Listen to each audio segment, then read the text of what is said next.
خواتین و حضرات، پروگرام دین و دانش میں آپ کا ایک بار پھر خیر مقدم کرتا ہوں. ہمارے ساتھ گفتگو کر رہے ہیں حافظ ابتسام الہی ظہیر صاحب. اس بارے میں میرا آپ سے سوال یہ تھا کہ یہ جو چیزیں ہمارے مزاج کے، ہمارے مالوفات کے، ہماری محبوب چیزوں کے خلاف ہوتی ہیں، اور وہ یہاں تک کہ پیغمبر صلی اللہ علیہ وسلم کے بارے میں کوئی بات ہمارے سامنے آتی ہے، تو یوں ہوتا ہے کہ ہمارا نیچرل رد عمل بڑے اشتعال کا ہوتا ہے. بالکل. میں آپ سے جاننا یہ چاہتا ہوں کہ نبی کریم صلی اللہ علیہ وسلم کا اسوہ موجود ہے، اسوہ مبارک، اور اس کے بعد ایک طویل جدوجہد ہے، اس میں بے شمار واقعات ہیں. کیا سیرت سے ہمیں سبق ملتا ہے اس طرح کے واقعات کے سلسلے میں؟ وہ رویہ کیا تھا، وہ اعمال کیا تھے؟ دیکھیں، میں سمجھتا ہوں اس میں امن اور احتجاج کے دونوں رویے ہمارے سامنے آتے ہیں. جی. امن کا رویہ تو اس کا سامنے آتا ہے جب حالات جو ہوتے ہیں بالکل وہ ایک روٹین میں چل رہے ہوتے ہیں، اس میں کسی کے ساتھ اس کے حقوق اس سے ڈپرائیو نہیں کیا جا رہا ہوتا. لیکن دو باتیں، ایک قرآن کی آیت ہے اور ایک حضور کی حدیث ہے، جس کی روشنی میں سمجھتا ہوں کہ احتجاج کا جو رویہ ہے، جس کے بارے میں شریعت نے ہماری رہنمائی کی ہے، ان کو ضرور مد نظر رکھنا چاہیے. اللہ نے قرآن میں کہا لا یحب اللہ الجہر بالسوء من القول الا من ظلم وکان اللہ سمیعا علیما، کہ اللہ اونچی آواز سے کہی گئی غلط بات کو پسند نہیں کرتا سوائے اس کے کہ وہ مظلوم بندے کے لبوں سے نکلے. تو اللہ تبارک و تعالیٰ اس کے اوپر معاہدہ نہیں کرتے. دوسری بات یہ، حضرت رسول اللہ صلی اللہ علیہ وسلم نے ایک بات کہی ہے، من قتل دون مالی فہو شہید، من قتل دون نفسی فہو شہید. جو اپنے مال کے لیے لڑتا وہ مارا گیا، یا اپنی جان کے لیے لڑتا وہ مارا گیا، وہ شہید ہے اگر اس کا وہ رائٹ تھا. اس کا مطلب حضرت رسول اللہ صلی اللہ علیہ وسلم نے رائٹ سے ڈپرائیو جو سے کیا جاتا ہے اس سے دستبردار ہونے کی تلقین نہیں کی، بلکہ اس کو اپنا حق حاصل کرنے کے لیے حضور نے انگیخت کیا ہے.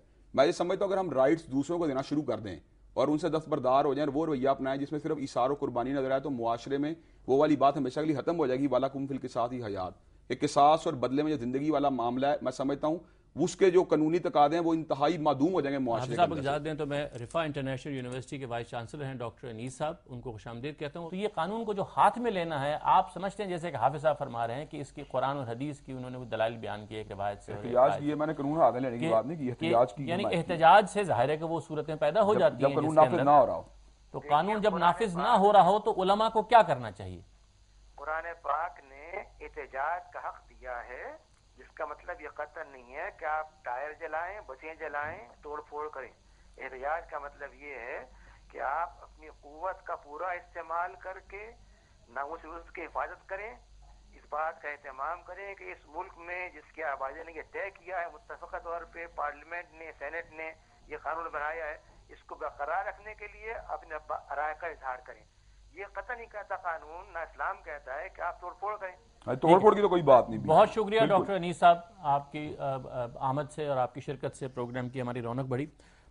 شامی صاحب، یہ جو بحث ہے کہ ہمارے ہاں جب کوئی ایشو ہوتا ہے تو وہ بجائے اس کے سلجھنے کے وہ الجھتا چلا جاتا ہے، اور اس میں اس کے درمیان میں یہ مسائل نکلتے ہیں کہ بھئی ایک قانون تو پہلے سے موجود تھا، کنسنسس تھا، اسمبلی نے پاس کیا تھا، اس کے نفاذ میں مسئلہ ہو گیا، اس کا ایبیوز ہو گیا، اس کی انڈرسٹینڈنگ کے اندر لوگوں نے نئے ایشوز کھڑے کر دیے. آپ یہ بتائیے کہ اصل پرابلم کس جگہ ہے؟ یعنی ہماری پارلیمنٹ کا پرابلم ہے، ہماری دانش کا پرابلم ہے، کہ ہمارے علماء کا پرابلم ہے؟ ڈاکٹر صاحب دیکھیں، پہلی بات تو یہ کہ جب کسی قانون کا مطالبہ کیا جاتا ہے کہ فلاں جرم میں اس کی سزا یہ ہونی چاہیے اور یہ قانون بننا چاہیے، تو قانون بنانے والے اس کا مطلب ہے کوئی چیز ہاتھ میں نہیں لینا چاہتے. اگر وہ قانون کو ہاتھ میں لینا چاہتے تو مطالبہ کیوں کرتے کہ قانون بنے؟ تو قانون جب بنایا ہے جن لوگوں نے، یا جنہوں نے اس کا مطالبہ کیا، یا جنہوں نے اس کے حق میں رائے عامہ ہموار کی، یا جو عدالت میں گئے وفاقی شرعی عدالت میں، ان کا مقصد یہ تھا کہ لوگ خود فیصلے نہ کریں اس طرح کے نازک معاملات میں، اور عدالت کے ذریعے سے ایک چیز طے ہو اور سامنے آئے کہ یہ واقعتاً ایسی کوئی حرکت ہوئی بھی ہے یا نہیں ہوئی بھی.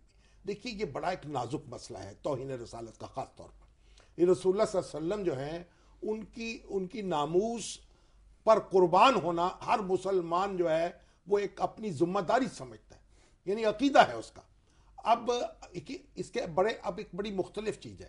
جب کوئی قانون بناتے ہیں آپ تو پہلے تو اس کو ڈیفائن کرتے ہیں کہ توہین رسالت کیا ہے. رسول اللہ صلی اللہ علیہ وسلم کے زمانے میں ایسے کئی لوگوں کو سزا دی گئی ہے جو توہین رسالت کا ارتکاب کرتے تھے، جنہوں نے حجب لکھی، جنہوں نے شعر کہے، جنہوں نے لوگوں کو انوالو کیا، کمپیننگ کی. دیکھیے، ایک چیز ہے کمپیننگ کرنا، حجب لکھنا، لوگوں کو ابھارنا، مشتعل کرنا، اور ایک چیز ہے کہ آپ اپنی مذہبی بحث کے دوران میں کوئی بھول چوک سے ایسی بات کہہ دیں. دونوں میں فرق ہے. جب یہ مقدمے چلتے ہیں عدالتوں میں تو عدالتیں اس فرق کی یہ سامنے رکھتی ہیں اور اس کی تمیز پیدا کرتی ہیں. دیکھیے ایک عیسائی مسیحی ہے اور ایک مسلمان ہے. اب جو مسیحی ہے وہ حضرت مسیح علیہ السلام کو نبی سمجھتا ہے. اگر وہ رسول اللہ صلی اللہ علیہ وسلم پر اس طرح ایمان لے آئے جس طرح میں یا آپ لائے ہیں یا یہ لائے, پھر تو وہ مسلمان ہو جائے. تو جب وہ مسیحی ہوتے ہوئے اسلام کے بارے میں اور پیغمبر اسلام کے بارے میں ایک رائے رکھتا ہے اور وہ رائے ایسی نہیں ہے جو میری رائے کے مطابق ہو, تو پھر اس کے درمیان کوئی ڈائلاگ تو ہوگا نا. بالکل. اگر میں نے کسی مسیحی کے ساتھ بحث کرنی ہے تو کروں گا نا. وہ اپنا نقطہ نظر بیان کرے گا, میں اپنا نقطہ نظر بیان کروں. اب اس میں سے ایک لفظ پکڑ کے میں کہوں کہ جناب یہ تو توہین ہو گئی, یہ بالکل اس کا مطلب یہ ہے کہ پھر تبلیغ اسلام ہی نہیں ہو سکتا. بالکل بالکل. پھر تو ڈائلاگ نہیں ہو سکتا. ڈائلاگ ہی نہیں ہو سکتا. تو یہ ساری چیزیں ہیں جو عدالتوں کو یہ نزاکتیں ملحوظ رکھنی چاہیے. اور ہم کیونکہ ہر طرف ہمارے ارباب اقتدار ہوں یا ہمارے سیاستدان ہوں یا ہمارے مذہبی جماعتوں کے رہنما, وہ ایک ہنگامی نوعیت کی باتیں کرتے ہیں اکثر اوقات. جی میں یہی عرض کر رہا ہوں. اب دیکھیے یہ جو قانون ہے یا دوسرے قوانین, اس پر ٹھنڈے دل سے گفتگو کی نہیں ہو سکتی بھائی اس کے اندر کیا چیز کی جائے. دیکھیے ہر قانون جو ہے. شامی صاحب مجھے آپ بہت معذرت چاہتا ہوں, ایک چھوٹی سی بریک لینے دیجیے. خواتین و حضرات بریک کے بعد حاضر.